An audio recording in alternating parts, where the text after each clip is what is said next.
Uganda's education sector has undergone several policy reviews since the colonial era with the aim of ensuring the system remains relevant, effective, and responsive to the country's changing needs. In line with this, periodic reviews have been carried out in Uganda's education sector. During the colonial era, education policy review happened every 10 years on average. Education reviews continued in Uganda after independence to ensure continuous improvement in education. In 1963, the Caso Commission was set up to consider how Uganda's education could best be improved and adapted to the needs of the country. This was due to the realization that the education sector that existed was not geared towards producing skilled Africans for the African economy, but rather skilled workers for the colonial industries. The Caso Commission recommended, among others, the merger of primary and junior secondary schools, essentially seeking to provide a more comprehensive basic education for all students. Caso's recommendations guided Uganda's education until 1977. It specifically carried out massive, planned, and facilitated expansion of secondary schools that were built on land belonging to religious bodies. The other Education Policy Review Commission was appointed under the chairmanship of late Professor Senteza Kajubi. The Kajubi Report of 1989 recommended, among others, universal primary education. In 1992, the government white paper on education was approved by the cabinet to state precisely the government response to the Kajubi report and to indicate the recommendations acceptable for implementation by the government. Against this backdrop, the Education Policy Review Commission was established in May 2021 by the Minister of Education and Sports Janet Kataha Museveni by Legal Notice Number 5 of 2021 to investigate and inquire into several matters in the education and sports sector, make relevant recommendations on the matters investigated and inquired into, and make the final Education Policy Review Commission report containing findings, conclusions, and relevant recommendations on all the matters investigated. To date, the Education Policy Review Commission continues to follow the script its authors wrote in May 2021. However, the body notes that, whereas the 1992 government white paper on education remained the main education policy document guiding several policy reforms on education development, less than 50% of its recommendations have been implemented.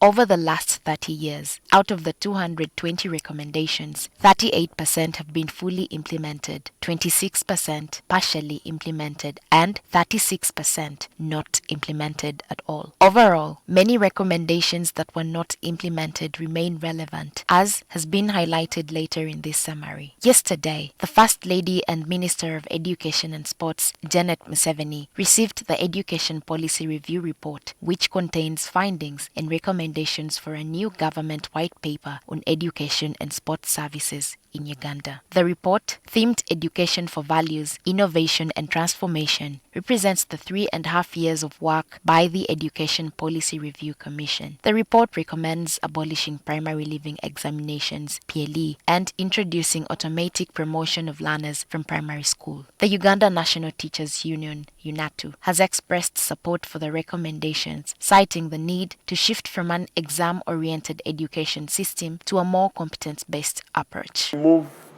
primary leaving examination, and they emphasize assessment.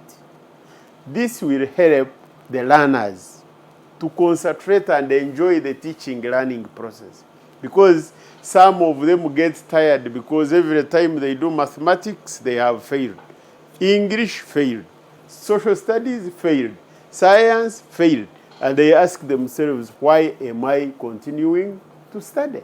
UNATA raises its hat to the fact that the success of these recommendations depend on the government's commitment to investing in education. But what comes out finally should actually be implemented, because government has spent money, resources in coming up with these recommendations. And then The report's recommendations are not final and will undergo further scrutiny by the Cabinet. Some of the key recommendations include merging the Uganda National Examinations Board, UNEB, and the National Curriculum Development Center, NCDC, into a single entity to enhance efficiency and coordination. The report also recommends reforming the education system to comprise pre-primary, 1 year, primary, 6 years, O-level, 4 years, A-level, 2 years, and tertiary education, 3 or more years. Other recommendations include setting the age of entry at 4 years and duration at 2 years, with daycare centers for young children where necessary. The report also suggests integrating academic and vocational training, implementing a competence-based system across all education levels, and broadening the definition of higher education to include universities, technical and vocational education and training, TVET, and other higher education institutions. Lydia Feli Akulu, NTV.